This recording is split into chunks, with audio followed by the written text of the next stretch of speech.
Senator اعظم سواتی کی درخواست ضمانت مسترد کر دی گئی۔ اس کا تفصیلی فیصلہ آج آیا ہے، جس میں کورٹ نے لکھا ہے کہ سینیٹر اعظم سواتی نے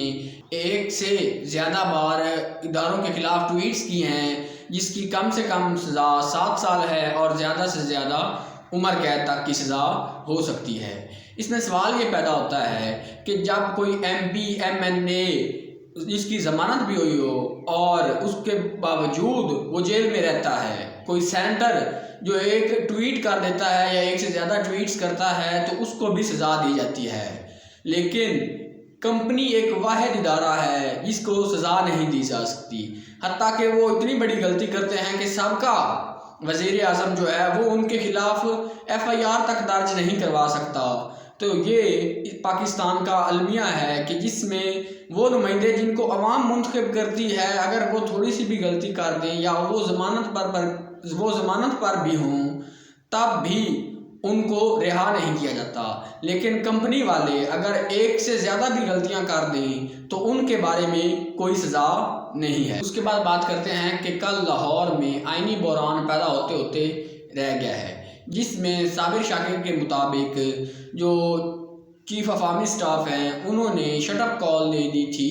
جنرل باجوہ کو اور ان کے حواریوں کو کہ آپ ایسا نہ کرے ورنہ عوام جو ہے خلاف ہو جائے۔ کل 4:21 پر جو گورنر پنجاب ہیں انہوں نے کہا ہوا تھا کہ آپ نے اجلاس بلانا ہے اسپیکر کو، اور اسپیکر نے آگے سے انکار کر دیا۔ انہوں نے کہا کہ جب کوئی اجلاس چل رہا ہوتا ہے تو اس کے باوجود گورنر بھی اگر کہے تو تب بھی اجلاس نہیں بلایا جا سکتا۔ تو اسپیکر نے اجلاس جو ہے وہ نہیں بلایا اور ووٹنگ نہیں کروائی، کیونکہ جو گورنر تھے انہوں نے کہا تھا کہ آپ ووٹ آف کانفیڈنس لیں وزیر اعلیٰ کو، تو وہ نہیں ہوا، جس کی وجہ سے کل لاہور میں وزیر اعلیٰ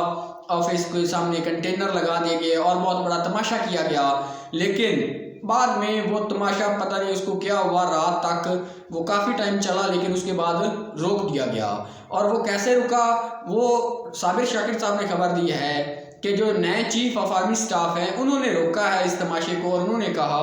کہ آپ زیادہ تماشا مت کریں ورنہ عوام ہمارے خلاف ہو جائے گی، اور پہلے ہی عوام بڑی خلاف ہے۔ تو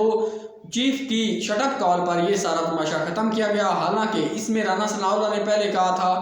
کہ ہم وزیر اعلیٰ آفس کو سیل کر دیں گے، جس کے جواب میں مونس الہی نے کہا کہ میں وزیر اعلیٰ آفس بیٹھا ہوا ہے اور ہمارا آفس سیل کر کے دکھائیں۔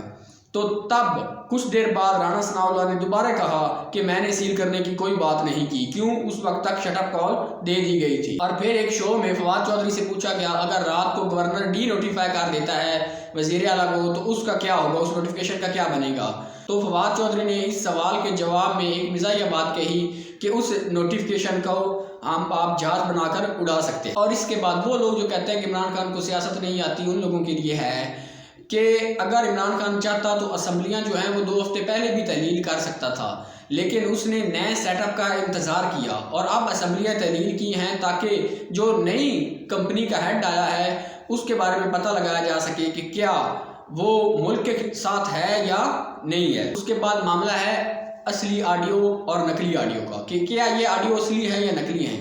تو صرف اس بات سے اندازہ لگا لیں اگر یہ آڈیو اصلی ہوتی تو عمران خان کو گولیاں کیوں ماری جاتی؟ بس اس سے ثابت ہوتا ہے کہ جو آڈیو ہیں وہ ساری نقلی ہیں۔ اگر اصلی آڈیو ان کے پاس موجود ہوتی یا ویڈیو ہوتی تو عمران خان کو گولیاں مارنے تک کی نوبت نہ آتی۔ اور ایک اور واقعہ آپ کو یاد دلا دوں کہ بے نظیر بھٹو شہید کو قتل کرنے سے پہلے بھی اسی طرح ملک میں دہشت گردی بڑھا دی گئی تھی اور بے نظیر کو شہید کر دیا گیا تھا، تو آج بھی اسی طرح ملک میں دہشت گردی بڑھ رہی ہے اور عمران خان صاحب کی جان کو خطرہ ہے۔